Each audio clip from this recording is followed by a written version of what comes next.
Հունիսի 19-ի ազգային ժողովում թե ընդդիմադիր, թե իշխանական պատգամավորների ելույթներից անպակաս էին Կարապետյանի վերաբերյալ հատվածները։ Կոնջորյանի խոսքով, եթե նույն բառապաշարով խոսեր մեկ այլ երկրում, նրա հետ այլ կերպ կվարվեին։ Այդ բարեգործների պետությունը ո՞րն է։ Սա ֆունդամենտալ հարց է։ Այդ բարեգործի պետությունը, ես ոչ թե նկատի ունեմ միայն ֆորմալ քաղաքացիությունը, ո՞րն է այդ բարեգործի պետությունը, ո՞րն է այդ բարեգործի կենսական շահերի գոտին, որ հանկարծ եթե այդ կենսական շահերի գոտիում ինչ-որ բան չլինի, ինքը կկորցնի իր ունեցվածքը։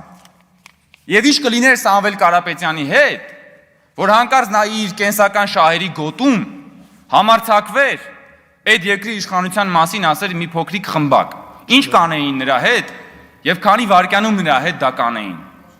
Դա էլ թողնում եմ բոլորի երևակայությանը։ Փաշինյանի վախերի դրսևորումն է Կարապետյանին կալանավորման որոշումը, որից հետո իր եւ Ալիևի հոգին փառավորվել է, կարծում է ընդդիմադիր պատգամավորը։ Տոնում էիք երեք։